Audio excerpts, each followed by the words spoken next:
ভালো নাই। সবাই জানেন ইন্ডাস্ট্রি কি অবস্থা, খুব দুর্দশায় চলছে। আমরা মনে করেছিলাম যে করোনা আসার পরে আবার আমরা রেভলিউশনের মাধ্যমে সুন্দরভাবে একটা জায়গায় আসবো, বাট লাস্ট 5 তারিখের পরে ইন্ডাস্ট্রির অবস্থা একদম শেষ, কোনো অবস্থাই নাই। যদিও করোনার পরে ভালো কিছু ছবিও হচ্ছিল, এখন এতটা পরিমাণে আমরা চাপের মুখে পড়ে গেছি পুরো ইন্ডাস্ট্রিটাই, যে আমরা চাইলেও আউটডোরে শুটিং করতে পারছি না, আমরা চাইলেও বাইরে কোথায় গিয়ে একটা শো করতে পারতেছি না। অনেক শো, এই যে লাস্ট পূজা শেষ হলো বা ঈদের বলেন, ঈদের পরবর্তীতে আপনার পয়লা বৈশাখ বলেন, হ্যাপি নিউ ইয়ার বলেন, সেই দিনগুলোতে আমরা অনেক শো করে থাকি আর্টিস্টরা। আবার শীতে অনেক সামনে শীত, লাস্ট শীত গেছে, সো সব জায়গায় শো বন্ধ। একটা আর্টিস্টরা তারা চলচ্চিত্রের পাশাপাশি ইভেন নর্মালি আমাদের তো ওপেনলি দেখেন একটা উদ্বোধন করাটাই বন্ধ হয়ে গেছে।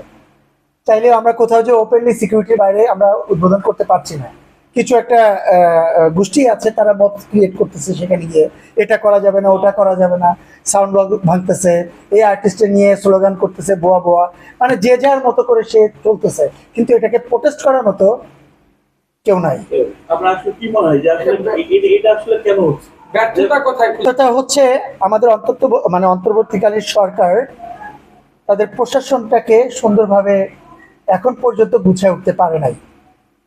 আমার বিশ্বাস যে ইনশাল্লাহ অতি দ্রুত সমস্যার সমাধান হবে।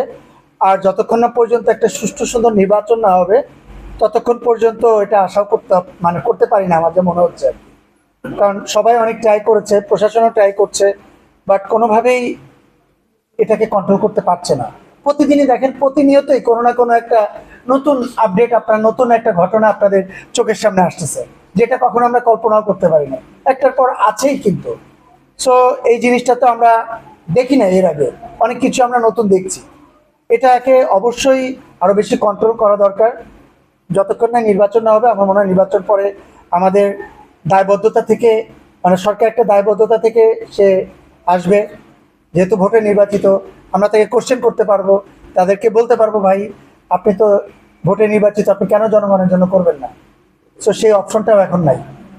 ভাই একটা প্রশ্ন আছে, যেটা হচ্ছে যে বাংলা চলচ্চিত্র ফিল্ম ইন্ডাস্ট্রি যেটা বুঝি, সেখানে হচ্ছে লিস্ট নিয়ে দিচ্ছে কোনো কোম্পানি, এটা বিষয়টা আপনি জানেন কিনা? আসলে না, আমি জানি, এটা নিয়ে কথা হয়েছিল যে দেখেন চালাতে পারছে না বিধায় আরেকজনের কাছে দিয়ে দিচ্ছে। তাহলে আমরা তো, আমাদের এটা ব্যর্থতা না? আমরা বলেছি যে লাস্ট 16 বছর এই সরকার এই করছে সেই করছে, সে তো আর বাইরের কাছে বিক্রি করতে চায়নি কখনো ইন্ডাস্ট্রিটা। তাহলে আমরা কেন 5 তারিখের পরে এসে আমরা কেন ইন্ডাস্ট্রি বাইরের কাছে বিক্রি করবো? এটা তো আমাদের ব্যর্থতা একটা। তো আমরা চেষ্টা করেছি যে অবশ্যই যাতে আমরা বা তথ্য মন্ত্রণালয় এরকম কোনো ঘটনা না ঘটাই, তারা যাতে এটা না করে। সবাই প্রোটেস্ট করেছে, আমাদের এমডি ম্যাডাম যিনি আছেন উনিও প্রোটেস্ট করেছে, আমরা বিভিন্ন মহল থেকে ট্রাই করেছি। আপাতত এই বিষয়টি স্থগিত আছে। এই যে প্রত্যেকটি হাউস ফ্লোর যে ভেঙে দিয়ে নতুন করে সংস্কারের কথা বলছে, অনেকগুলো ফ্লোর কিন্তু পড়ে আছে এইভাবে, এটাই কিভাবে দেখছেন আপনি? এটি সংগঠনের সাথে জড়িত আছে শিল্পী সমিতি।